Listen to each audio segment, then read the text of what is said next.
අපි සිරිපාදේ දැන් ආරම්භ කරන තැන තමයි ඉන්නේ. සිරිපාදේ නගින්න පටන් ගන්න කියලා යන්නේ.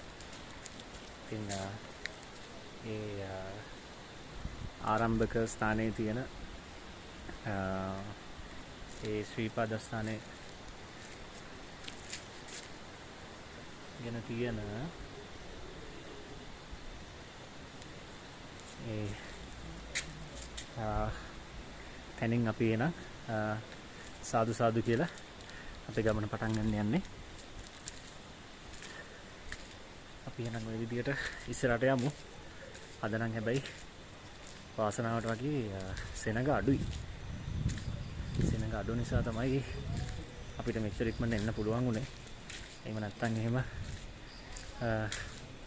ලොකු රවුමක් යන්න වෙනවා. අද ඇත්තටම සෙනඟ අඩුයිනේ. අද අඩුයිනේ. අද මේ මම හිතන්නේ වාහන විද්‍යුතියත් මම හිතන්නේ කට්ටිය ගොඩක් අඩු වෙනවා.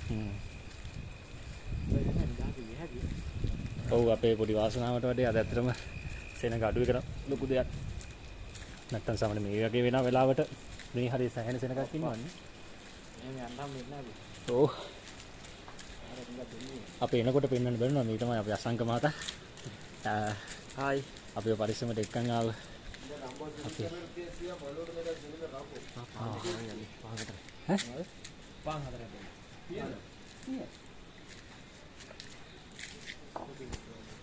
පහන් ගන්න යන්නේ.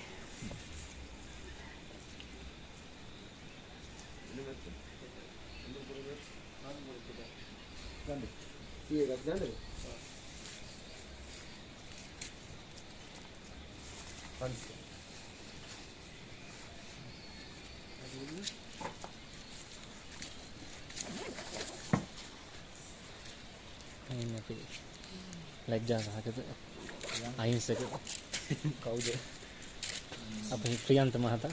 ප්‍රියන්ත හරිම ලැජ්ජාශීලී. ප්‍රියන්ත කවුද? ප්‍රියන්ත ඉන්නේ මොකද දන්නා? හරිම අහිංසක.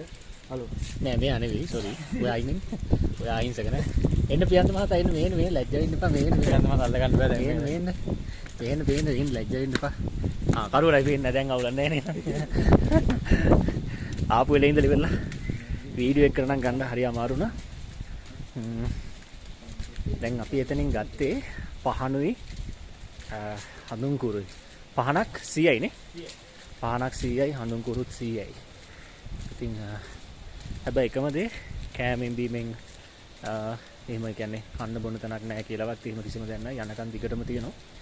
ඔයාලට ජැකට්ස් එහෙම ගන්න ඕන නම් ඒත් මේ මග දිගට තියෙනවා. එතකොට අවශ්‍ය හැමදේම කියන්නේ මේ අඩුවක් පාඩුවක් නැහැ ඕන තරම් තියෙනවා. හැබැයි ඒ වගේම තමයි මේ ගමන් මළු බාර ගන්න මේ වගේ තියෙනවා. නැවතීමට තැන් තියෙනවා ගමන් මළු ඒ ටික ඔක්කොම තියෙනවා. ඔයාලට ඒක නිසා කිසි ප්‍රශ්නයක් නැතුව එන්න පුළුවන්.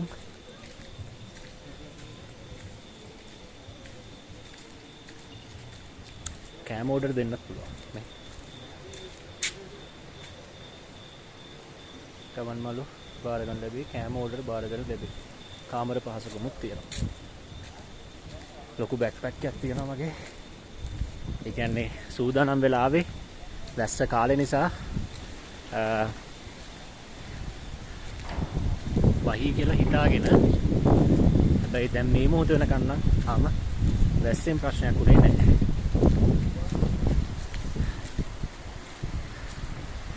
අපි ඉස්සරහට ගිහලා ඉතුරු ඒවා ගැන කතා කරමු.